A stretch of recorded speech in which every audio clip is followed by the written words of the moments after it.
ami cher internet Jotna TV mbokk yi ñu ngi leen di nuyu di leen ziar di leen wax namm nañ leen di rafetlu saa su ne taxawu bi ngeen ñuy taxawu ci seen ay partage ci seen ay commentaire ci seen ay booster ñu ci seen ay dolli ñu doole dolli ñu kàttan saa su ne di ñu laajte ñëwaat nañ ñëw bii nag ñëw bu ànd ak doole la donc maintenant saa su ne di ngeen ñu gis yu mel nii ñu ñëw indi leen dalal leen ay invité waxtaan ak yéen ci li jëm ci wàllu actualité waxtaan ak yéen ci li jëm ci projet bi waxtaan ak yéen ci lu jëmale Sénégal kanam donc tey ki ma leen indil c'est pas la première fois maanaam miin na kër gi ba pare it c'est un grand patriote ma koy dalal ma koy wax seen naa li maa ngi lay ziar. maa ngi lay fay Dieynaba maa ngi nuyu ñi nga àndal ñëpp di am mbégte bu rëy aussi recevoir leen encore une fois jàkkaarloo ak yéen séq ak yéen waxtaan bi muy nuyu sénégalais yi ñuy seetaan ci biir réew mi ak ci diaspora bi fépp fu ñu mënti nekk di la wax ni am naa mbégte bu rëy ci séq ak yow waxtaan bi tey may jiital ci nuyoo bi njiitu réew mi le président de la République son excellence monsieur Bassirou Diomaye Diakhar Faye di nuyu aussi monsieur le premier ministre le président Ousmane Sonko di nuyu aussi suñu kilifa diine ak kilifa aada yi ci réew mi yëpp di nuyu Serigne Mountakha di ñaan mu yàgg fi lool te wér di la dalal jàmm. merci beaucoup merci Alioune sa taxawaay ci parti bi ràññee naa ko ñu bëri ràññee nañ ko may fàttali ne yaa ngi ci diaspora bi nekk un cadre de la diaspora nekk Pastef Bordeaux am fa taxawaay bu mucc ayib nag macha allah buñ la doon wax Aliou ñëwaatal tuuti ci sa parcours lan nga ñuy wax balaa ñuy dugg ci actualité. Bon merci beaucoup Dieynaba ci laaj bi am na solo donc man maa ngi juddoo Ndar Saint-Louis donc fa laa defee sama parcours scolaire yëpp fa laa amee sama bac en série littéraire jóge fa dem université Cheikh Anta Diop de Dakar à la faculté des sciences juridiques et politiques foofu laa génnee avec une maîtrise en droit des affaires option fiscalité et droit des entreprises en 2009 et pour parfaire mon parcours je suis parti à Bordeaux où j'ai été admis à l'université Bordeaux 4 Montesquieu à la faculté de droit de Bordeaux foofu laa finirai mon parcours universitaire avec un master en fiscalité et droit des affaires avant de faire un master of science à l'université à l'INSEC de Bordeaux plutôt donc qui est une école de commerce reconnue au niveau international et là-bas j'ai obtenu un master of science en fiscalité, droit des affaires, conseil et gestion d'entreprise. Après ce parcours universitaire, j'ai travaillé comme juriste d'entreprise et instructeur de marché public pendant 5-6 ans dans une entreprise bordelaise spécialisée dans le recrutement médical. Avant de me mettre à mon propre compte depuis 2020, je suis président cofondateur de la société Medical Supply, qui est aujourd'hui une société, une SAS basée à Bordeaux, donc qui est à sa quatrième année d'exercice. Voilà. Un parcours, Masha'Allah, on n'a rien à dire, hein? Je vous laisse apprécier. Aliou, c'est notre parcours très très riche. Je pense qu'il y a des choses que tu peux apporter aux Sénégalais. Dans ton domaine spécifique, lan ngay gëm ne yow mën nga ko indi Sénégalais changement wala lan nga xalaat ne war na changement bu ñu apporter. Bon, je pense que doomu Sénégalais bu nekk Dieynaba am na lu mu mën a indil Sénégal. Muy yow muy suñu techniciens yi accompagner la muy man muy le Sénégalais qu'on peut appeler l'ouvrier, l'artisan, le jeune diplômé, l'agriculteur réew képp ku ci yeewoo rek am nga loo xamante ni mën nga ko indil sa réew.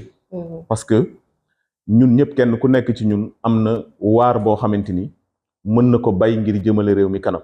ci secteur yëpp yi nga mën a jël que ça soit dans l'éducation suñu mbokku enseignants yi ak jàngalekat yi ñu ngi ci àll bi da ngay gis koo xam ne Dakar la juddoo yaroo fi mosul génn mais mi ngi nekk ginnaaw Podor wala ginnaaw Matam di jàngale wala mu nekk ci àllu Tambacounda ginnaaw Tambacounda ci àll yu sori yi di jàngale. am na aussi ñoo xamante ni ñi ngi parcourir des centaines de kilomètres par jour pour sauver des vies parce qu'ils sont médecins qu'ils sont des professionnels de santé am na ñoo xamante ni ils sont dans le bâtiment am na ñoo xamante ni ils sont dans l'agriculture ku nekk ci fi nga féete yaa ngi jéem a bay sa waar ci réew mi. Donc ñun nag li ñu jàpp mooy que ni suñu engagement politique nga xam ni moom moo ñu indi tey fii ñu nekk moo ñu jox aussi opportunité yi ñuy waxtaan ak yéen daf ñu contraindre à ce qu'on soit au service de notre pays parce que bi ñuy engagé wu en politique nous en avons fait notre sacerdoce dañu bëggoon am taxawaay boo xamante ni dañuy bokk ci ñi nga xamante ni dañuy impacter de manière positive la marche de notre pays parce que loolu mooy le sens même d'un engagement politique mooy le fait de pouvoir de par nos actes influencer la marche de notre pays et c'est ce qui a fait que nous nous sommes engagés dans ce combat. Maintenant, la contribution que nous pouvons avoir peut-être dans plusieurs domaines. Mais moi, le domaine qui me tient le plus à cœur, c'est le domaine de l'emploi et du travail. Pour avoir travaillé dans cette partie du projet, mais aussi pour avoir toujours porté ce combat avec une association que je dirige depuis bientôt 10 ans, qui est Agir Ensemble pour Demain, dont l'objectif était de promouvoir l'entrepreneuriat et d'aider les jeunes à leur faciliter une insertion, une meilleure insertion, en tout cas dans la vie active. Donc, du coup, nous avons commencé à offrir des formations aux jeunes, mais aussi de les accompagner dans la constitution de société, mais aussi dans la direction de société, etc. Donc, du coup, tey man jàpp naa ni wàllu boobu wàllu bu ñu war a jox ay ressources humaines la. wàllu boo xamante ni la aussi war nañ ci impliqué wu liggéey ci parce que jeunes yi ñoom ñoo fal le président Diomaye Faye. Jeunes yi ñoom ñoo porté ce combat avec les femmes bien évidemment mais en tout cas ñi porté ce combat là accompagner ko ba mu yegg si fii ils sont le plus souvent des gens qui sont aux portes de la vie active. te loolu selon les dernières données qu'on a de l'ANSD, c'est les jeunes et les femmes. te qui parle jeunes et femmes parle d'entrepreneuriat, parle de travail et li gën a am solo tey mooy essayer de trouver des solutions pour améliorer les conditions de vie des Sénégalais et ces conditions de vie s'améliorent par le travail, un travail décent, un travail durable, d'où le plein emploi dont on parle dans notre projet. Voilà. C'est vrai. Donc, je vois que vous avez à côté de vous le livre et que tu me donneras des appréciations après, Inch'Allah. Effectivement, il n'y a pas de souci. Maintenant, quelle lecture faites-vous du landerneau politique sénégalais? Bon, nous avons un paysage politique ou bien un environnement politique qui est aujourd'hui un peu agité depuis l'élection du président de la République, depuis ce qui s'est passé aussi, ces retournements qu'il y a eu, mais aussi ces rebondissements qu'il y a eu. Et moi, ce qui m'a le plus fasciné, moi, la maturité du peuple sénégalais. Tout à fait. Voilà, cette maturité démocratique que nous avons. Et aujourd'hui, la lecture que j'en ai en tout cas, li ma constaté gis ko, mooy que ni am nañu une démocratie qui en tout cas boo xamante ni résisté na ci vicissitudes yi gën a mag. Une démocratie solide, une démocratie boo xamante ni malgré liñ ko secoué yëpp taxaw na wane ni elle est là, elle existe et elle est bien réelle. C'est pas une utopie, c'est pas une démocratie dont on parle comme ça rek. On est l'une des plus grandes démocraties d'Afrique. Man loolu laa gëm quoi. Donc nag am nañu nag suñu paysage politique boo xamante ni de toutes parts les voix commencent à s'élever. C'est tout à fait normal parce que le régime bi fi nekk tey muy li nga xamante ni moom le président Bassirou Diomaye Faye jiite avec le président Ousmane Sonko en tant que premier ministre, ñoom ñëwuñu comme ñi fi nekkoon ni dañuy réduire l'opposition à sa plus simple expression. Bien au contraire, dañu bëgg que une vraie opposition s'élève, que ñu am une opposition boo xamante ni dañuy am baat ci réew mi, am un engagement boo xamante ni lépp luy seen àq ak seen ay yelleef dañ koy am, dañu mën a exercer seen droit de s'opposer. Parce que aussi loolu mooy tax ñu mën ñu challenger, loolu mooy tax aussi ñu mën a en fait am en tout cas ñu mën a am une arène politique boo xamante ni dafay am contradiction parce que tant qu'il n'y a pas de contradiction, il n'y a pas de vie. Il faut qu'il y ait des contradictions, il faut qu'il y ait des voix qui s'opposent, il faut qu'il y ait mu am ay gis-gis yu wuute pour que aussi ñu mën a jëmale réew mi kanam ensemble. mooy ñu nekk ci nguur gi ak ñu nekk ci kujje gi. Donc maintenant il faudra que l'opposition soit objective mu bañ a nekk une opposition réactionnaire nga xam ni parfois dañuy am ay idées yoo xam ni moom lu yàlla xam doy na. Donc na nekk une opposition boo xamante ni combat wam dafay porter sur le fond, sur le débat de fond, parce que tey foofu la ñu war a yóbbu Sénégalais yi au lieu de faire des débats de borne fontaine wala di waxtaanee ay faits divers à chaque fois. li ñu war tey mooy comme xeex bii dañ ko xeex mu nekk xeex bu métti ba yegg si fii. li ñu war def mooy fexe ba am un débat d'idées am benn environnement politique boo xamante ni xasante ak waxante lu ñaaw daf fiy jóge. Parce que si on se limite au sujet qui intéresse notre pays, si on se limite au développement de notre pays, duñu tal di wuññi ay bu jàmbur ak di tooñ comme li fi jot a am année yi di passé. Mais le vrai débat va se tourner autour des idées et aussi autour des projets que nous pouvons avoir pour notre pays. Pour notre pays, tout à fait. Donc, avant d'en venir avec la guerre des générations, donc je te demanderai si vous pensez exactement si ça existe ou pas. Je vais directement à l'actualité, c'est-à-dire la sortie du président de la République, le président Bassirou Diomaye Diakhar Faye, a fait couler beaucoup d'encre, je dirais, d'un côté. Donc, quelle appréciation faites-vous de cette sortie-là? Moi, j'ai trouvé que c'était une sortie opportune. Moi, sortie du président bi Waron Defle, il a eu raison de faire sa sortie. Non pas parce qu'il était obligé de le faire, mais c'est parce que les Sénégalais en avaient besoin. Pour plusieurs raisons, parce que ça jase de partout depuis qu'il a été élu. Et que Boba et champ politique bi waxkat yi ñuy wax benn instant mën nañu sax am dëgg sa kaw. Donc génn leeral Sénégalais yi li nga fi fekk ak ni nga lijjantee ba li nga fi fekk nga faire face ak ni nga wutee ay pexe ba fexe am benn point de départ boo xam ne foofu ngay jógee ngir am foo jëmee réew mi. Parce que nous avons le projet qui va bientôt être traduit en vision beaucoup plus claire et beaucoup plus détaillée en suivant le diagnostic qui a été fait de liñ fi fekk. Donc c'est ce qui va permettre aujourd'hui d'avoir un départ pour mën a xam pour les 5 prochaines années fan la ñuy jëmee réew mi fan la ñuy jëm. Donc le président de la République a été d'une grande sagesse ci bi mu defee cette évaluation des 100 jours, pour ne pas parler de bilan, parce que on a été élu pour 5 ans et le bilan se fera à l'issue des 5 premières années. Donc c'était pas l'heure du bilan, mais c'était l'heure de faire le point, de faire une mise au point, wax Sénégalais yi lii lañ fi fekk, nii lañ ko gisee et que fii la ñu jëm. Et il a été li ëpp solo ci li mu def mooy d'avoir eu ce discours transparent. On a eu un discours très transparent. Bon, c'était sans langue de bois, sans filtre. Et aussi de voir un président serein et sincère dans son discours. Parce qu'aujourd'hui, Sénégalais, Sénégalais, moi, qu'on leur dise la vérité, qu'on leur dise aussi que fil et nous et que nous inspirer leur confiance. Et moi, je trouve qu'on a eu un président de la République qui a été très percutant et convaincant. Et aussi qui a été qui est à la hauteur des attentes et qui a les compétences qu'il faut.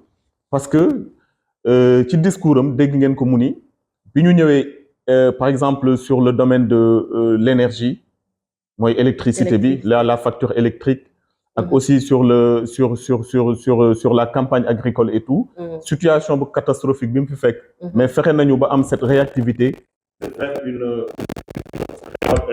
réorientation budgétaire jël ressources yi alloué aux urgences pour mën a faire face de manière très rapide et éviter la catastrophe. Tout à fait. léegi nag ci liggéey boobu la ñu nekk dégg ngeen bëgg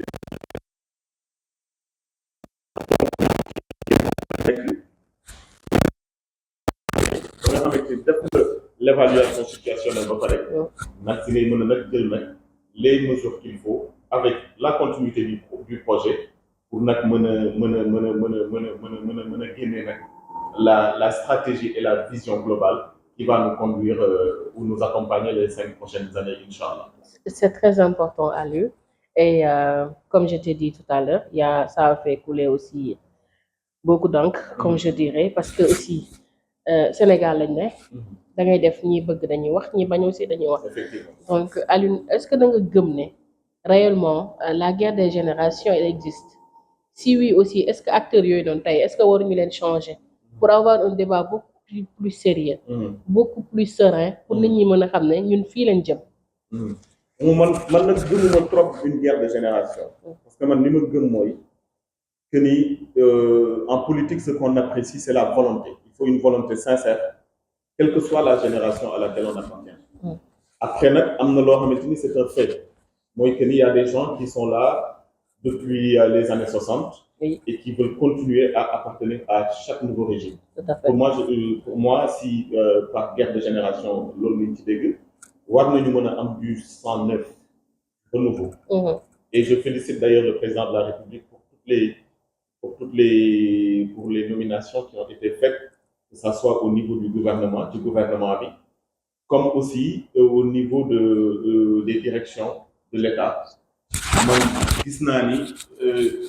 Je félicite déjà le président de la République et le Premier ministre d'ailleurs pour les choix qu'ils ont faits depuis bi ñu toogee ak léegi parce que gis nga ni maanaam ndaw ñi bëri nañ lool ci poste de responsabilité yi parce que c'est aussi les jeunes, je le rappelle, qui ont porté ce combat jusqu'ici, bien évidemment avec les femmes.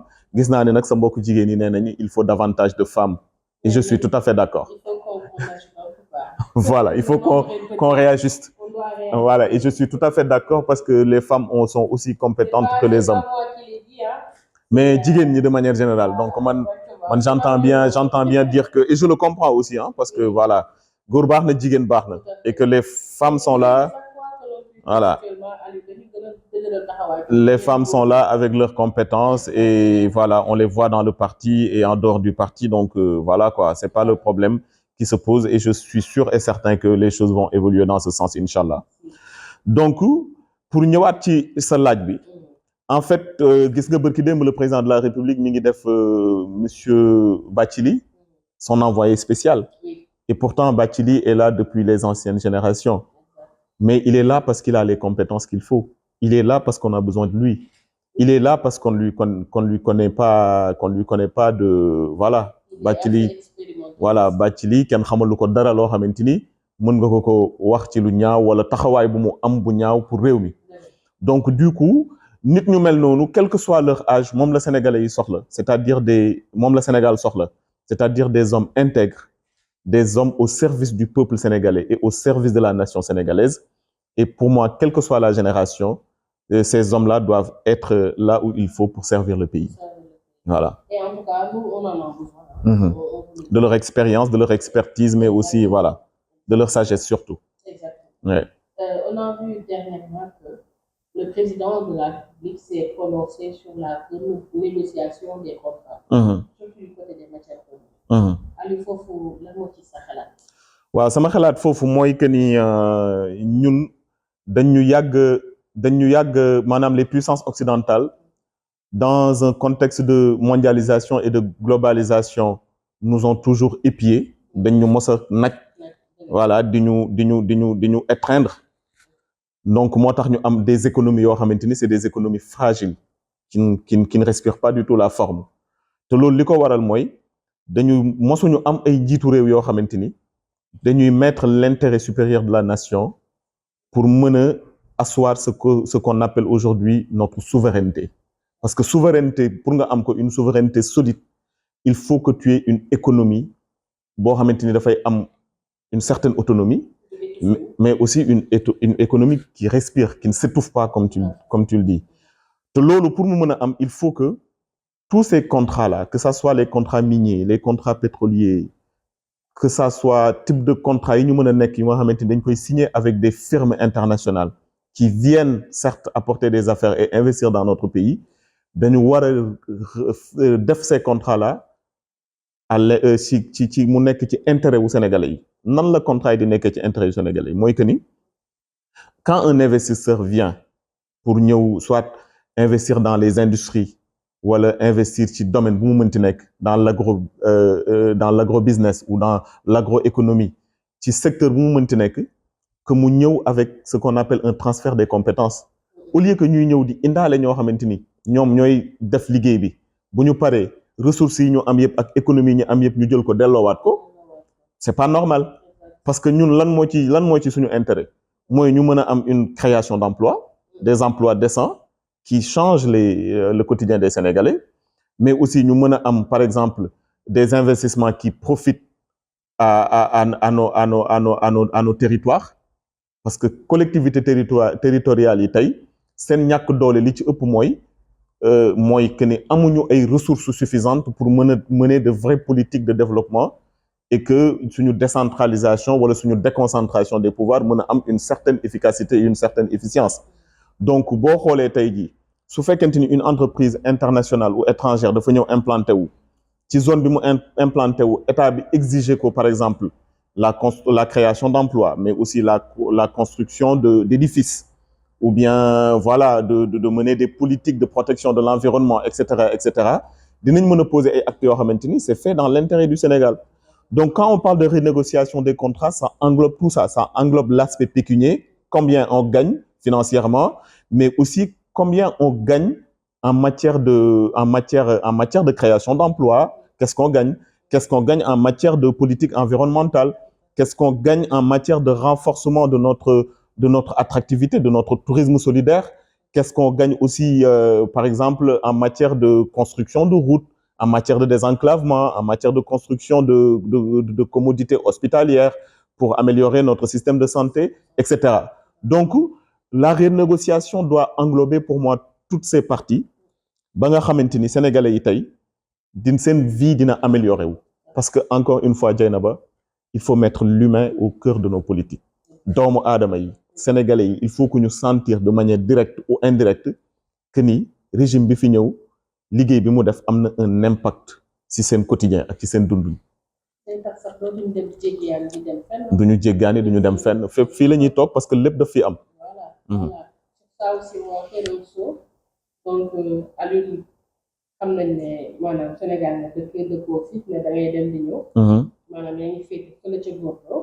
dernièrement gis nga sa mbokk yi seen élection législative yi. ñu mu muccee. donc am nga ci loo ci yàbbi tuuti. waaw parce que gis nga le peuple français devient de plus en plus conservateur. Je leur en veux pas parce que fa laa dëkk di fa liggéey xam naa bu baax le contexte social et culturel français. mooy xam naa tubaab yi ni ñuy gisee. Ils se sentent un peu envahis.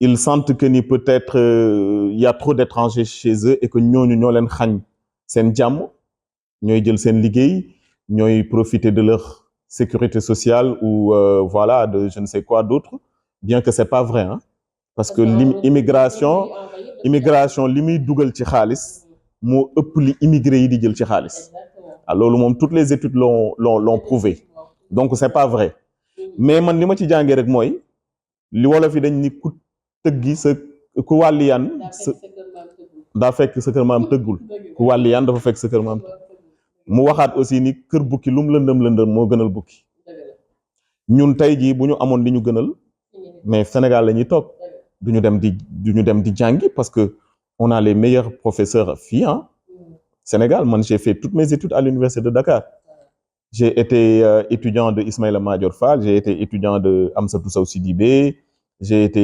étudiant de Isaac Yankoba Ndiaye etc. Donc man xam naa ni Sénégal on a un système éducatif et un système universitaire qui n'a rien à envier ak système yi nekk à l'étranger lu tax aussi buñ jàngijee ba pare ñu fay toog lu tax buñ fa toogee ñuy wut liggéey bu ñu amee liggéey à un certain moment donné ñuy pour mieux avoir wala pour mieux faire ñuy créer ay sociétés di fa toog c'est parce que notre pays ne nous offre pas ces opportunités te loolu pour man avec le régime que nous avons aujourd'hui les opportunités vont s'ouvrir et que dinañ liggéey de sorte à ce que non seulement ñi fi nekk dootuñu soxla jóge fi di dem di jéggaani dara mooy du xam-xam du koom du dara lu ñuy jéggaani ji parce que on a ce qu'il faut ici mais ñi nekk fële sax dañuy obligé ñëw parce que aussi voilà ku sañoon sa dëkk ngay servir ku sañoon sa réew ngay liggéeyee ku sañoon aussi sa réew ngay. Disons-le, d'ici 50 ans, l'Afrique va, voilà. C'est trop loin ça, mais maintenant, parce que la construction de notre continent se fait maintenant. C'est maintenant qu'il faut le faire. Et moi, j'incite aussi tous mes compatriotes de la diaspora que nous préparer le retour aussi pour nous jàpp ci liggéey bi, parce que on s'est battu à fond pour que cette alternance intervienne. Maintenant nag alternance bi ñëw na, il faut trouver les moyens de contribuer et de participer davantage, parce que du taxaw. Léegi aussi à nos autorités aussi de donner aux membres de la diaspora l'opportunité aussi de pouvoir revenir et de pouvoir s'investir dans le travail, parce que lépp mën na nekk quoi. C'est vrai. Voilà. Parce que c'est une balance. C'est une balance, effectivement. Voilà, et aussi on a nos amis de la CEDEAO. Ban lecture nga am si par rapport ak ñun ak ñoom suñu dundin wala suñu avenir. waaw parce que xam nga l'intégration moom li ma la wax sànq rek en matière géopolitique, nous les États de l'Afrique de l'Ouest avons ce besoin-là d'être d'un point de vue économique fort. Voilà, il faut qu'on soit bien intégré et que nous gardions cette intégration africaine d'un point de vue économique, d'un point de vue stratégique, d'un point de vue militaire, etc. Parce que c'est cet ensemble d'intégration-là qui fait notre force et qui nous permettra de faire face aux puissances occidentales. Parce que ne l'oublions pas, l'Afrique est l'avenir du monde. te loolu ñoom ñëpp yeewu nañ ci fi mu toll nii puissance étrangère yëpp yeewu nañ ci le fait que l'avenir du monde se jouera en Afrique te loolu moo tax tey boo seetloo ñoom ñëpp ñi ngi xëccoo ak di def de sorte à ce que ñu féewaloo ngir ñoom ñu mën a am des positions stratégiques qui leur permettent de survivre parce que le vieux continent a besoin de survivre et de se réinventer. Maintenant je pense que 1975 ba léegi yàgg na parce que la CEDEAO date de 1975 si je ne m'abuse. Donc pays état africain yu bëri intégré ko tey bu ñu amee ñett ñu génn pour constituer l'alliance des États du Sahel Mali bu ci dëkk bu ci mel ni Mali, Burkina Faso ak Niger, je pense que ni am nañu seen ay raisons et que le président de la République d'ailleurs que je félicite def na ci ay jéego yu am solo et que comme ni ma ko waxee sànq le professeur Bathily est missionné pour jouer un rôle pour jàpp ci de sorte à ce que ñu bañ a désintégré wu parce que ci tànk yooyu la ñu nekk et man rafet naa njortu que ni si on met les préoccupations des Africains au cœur des discussions ñu Africains yi gis ni seen intérêt moom la ñuy défendre, c'est le peuple africain même qui va sauvegarder cette intégration et que man CEDEAO li ma gëm man mooy ce sera une affaire du peuple africain, des Africains de l'Ouest qui vont s'investir et faire de sorte à ce que par nos chefs d'État bien sûr ak par nos représentants faire de sorte à ce que l'institution soit sauvée.